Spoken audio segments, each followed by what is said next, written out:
Ini kan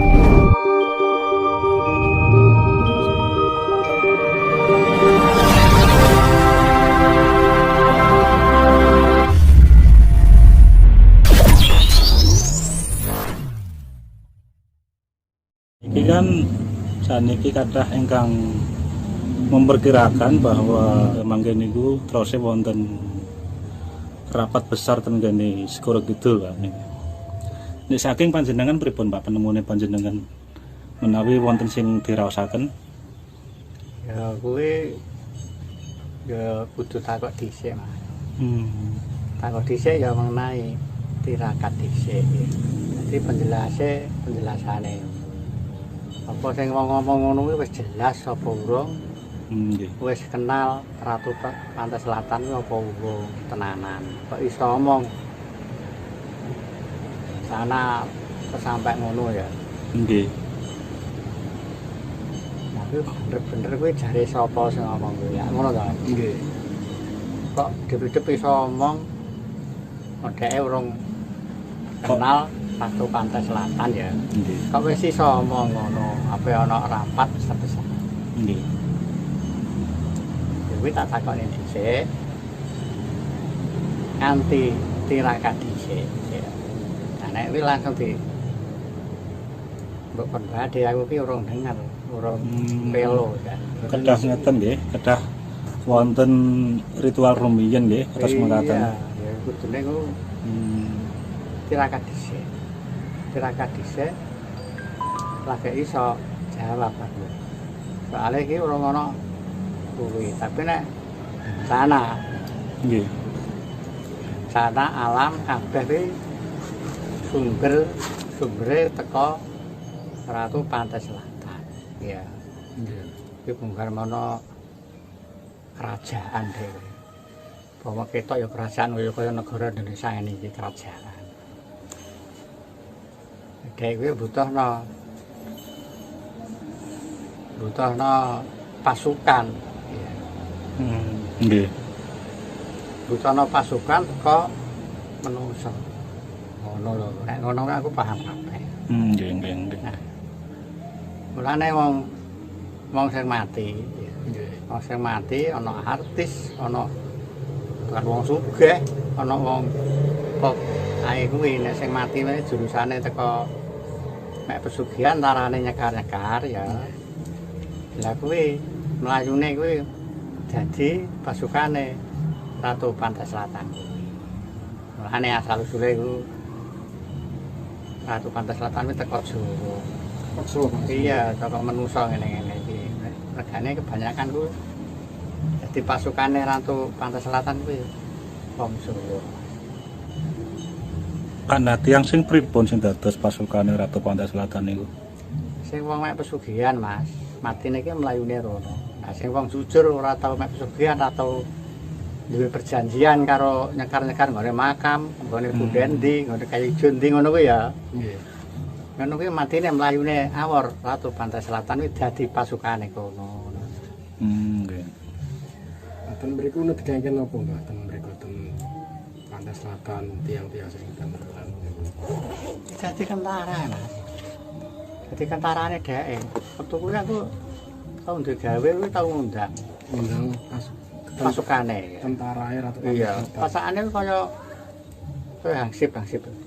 Orang-orang sampai lebih 200 sekitar 200 pasukan. 200 pasukan. Iya. Lah ngono kuwi aku dhewe. Nggih. Aku dhewe.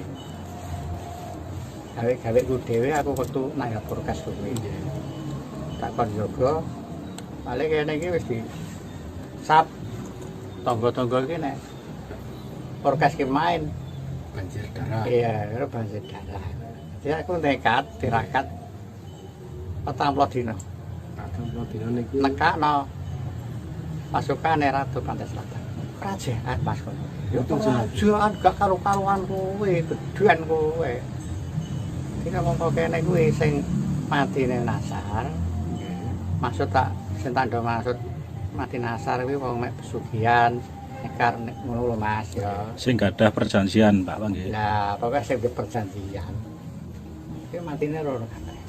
Rono kuwi ora mati lho Mas. Ijek biasa urip lho. Ijek biasa urip. Nek kados dadi pasukan. pasukan ngoten nggih. Iya, kono kuwi sing wong mati okene ya. Nek kono kuwi dadi pasukane Satu Pantai Selatan kuwi. Kuwi sing mimpin jenenge Buta Ludaya. Buta Ludaya. Buta Ludaya. Lah wae jenenge iki corona iki ya. Nek jenenge corona Covid-19 iki pandemi. Nggih. Pripun niku? Kenane lagi dikitri ngono wae negara iki. Lagi diliwati ngono. Lagi diliwati. Wis koyo ngono. Darat dereng tenanan iki. Lah iya, lagi pikir lah. Mulai cilik sampai tuwek ya. Nggih. Yo banyu segara kok iso munggah ngene Aceh ngono kae. Lha sing munggahna sapa? Tsunami niku. Tsunami. Ya kuwi nek arep wong Jawa tsunami. Tapi kuwi sing munggahno. Ini disebabkan apa Pak kira-kira? Ya mang tanda Oh, mang ana nggih, kejadian nggih, mang. Oh, berarti wonten kaitane Pak nggih Ana kali kaitan. Satu Pantai Selatan niku. Kuwi jenenge kono kuwi nek ngarani ku lagi rezeki. Lagi rezeki. Iya. Kowe njaluk ngene ya aku njaluk ngene. Nah nek kono sing njaluk wong muni iya. Ya dadi tenan. Umpama misale jago-jago ngono lho Mas. Oh, nggih nggih nggih. Kayak aku kene mbah umpama ya, mbah sapa diceluk wae. Nggih. Aku kepengin dadi iki bisa menang. Ngono. Lah ngono kuwi akhire ngono ya jawab. Tapi wonten ijole. Iya, tapi jan bagi rezeki kuwi nek ngarani bagi rezeki. Hmm. Aku ora ngene, ora aku njaluk Jawa sakmene, ora ya. Hitungane ngajak bagi rezeki. Mboten enten jumlahe pokoke bagi rezeki ngoten niku. Sebab pinten-pintene pokoke Lah bagi. iya. Akhire ono Aceh kae Sumame, Sulawesi, Ribu, Corona. Pak, nah berarti kados corona kalau winginane niku berarti Ratu Pantai Selatan niku nembe mlampah-mlampah mawon nggih. Kaget aku gitu. Nembe keliling. Iya. Nah umpami nyerang ngoten pripun, Pak? Ora yo entek, ya tindo ana sejarah kuwi mah sejarah Jawa Laelo kuwi. Oh, timbule laelo niku nggih. Iya. Tapi marai zaman kuwi wong zaman mangi tanda ya zaman G30S yo wonge lari nek mrono kabeh dadi anggotane kono. Oh, berarti arwah dari korban PKI niku nggih. Iya. Niku mlebet ten Ratu Pantai Selatan Ratu mriko. Pantai Selatan dadi pasukane Ratu Pantai Selatan. Ora sembarangan Mas. Ya mlo. Kuwi suatu saat metu sing mimpin Buta Ludaya. Nah, bener omongane wong iki bener, wong tuwa-tuwa kuwi. Jarae bener. 1:100 kuwi jare. 1:100. Iya. Nyawa 1 dari 100. Agak entek wong. Mangke niku, Pak nggih. Ya kira-kira ki saurunge iki mbah kapan aku ki ra iso nemtono taune ra iso karo bulan. Oh, berarti kejadian niku mangke kelampahan, Pak nggih. Kira-kira ngono njaluk ijol. Berarti samantune corona niki enten malih nggih, pinten-pinten. Ya iya malah gede iki Malah gini gede samantune corona. Iya ya. Sama ditadi wae. Ora berpilihan to piye ngono gampangane ya. Ditadi kok mbah ono bencana apa. Iki wae pe ono, tapi aku ki ra iso nemtono bulan iki dina iki. Nggih. Iki ra ono. Gambaran menenten. Iya, gambarane wis karuan ono. Sekarang ngenteni tanggal maine. Niku ketinggalannya ageng apa biasa-biasa mawon, Pak? Wis Jawa Timur iki cilik. Hmm. Sing gede iki anu. Sumatera, Sulawesi. Oh. Kados kala winginane niku, Pak. Muncul gunung tenggene dasar laut niku, Pak. Terus kon melebihi dari Semeru, Pak niku. Cilik ya tapi Oh, cilik niku nggih. tanah cilik ora iso kok. Sampai ora iso cilik. Tapi iki ono bencana ya. Daerah Jawa Timur kecil, Pak nggih. Cilik Jawa Timur. Ya mek ora ono gunung longsor, jembatan pedot, banjir ora gede. Ngono kuwi ono. Tapi nek kontrol gede kaya Aceh tsunami kaya. Nggih, mungkin-mungkin nggih mboten kelampahan, Pak, ngoten niku. Iya. Nah, nggih. Kuwi nek hitungan Jawa lho, Mas. Nggih. Ya, Tapi kan atas gambaran niku wonten nggih. ono ya ono kabel Mas, Nah, nggih. ono Mas kuwi Mas. Kae nek gak duwe kenalan teko kuwi. teko Ratu Pantai Selatan kuwi ya ora roh. Engko ngesipno sejarah wejangan ngono wae ya walah ora iso. Soalnya sejarah kan saged dibela-belakan.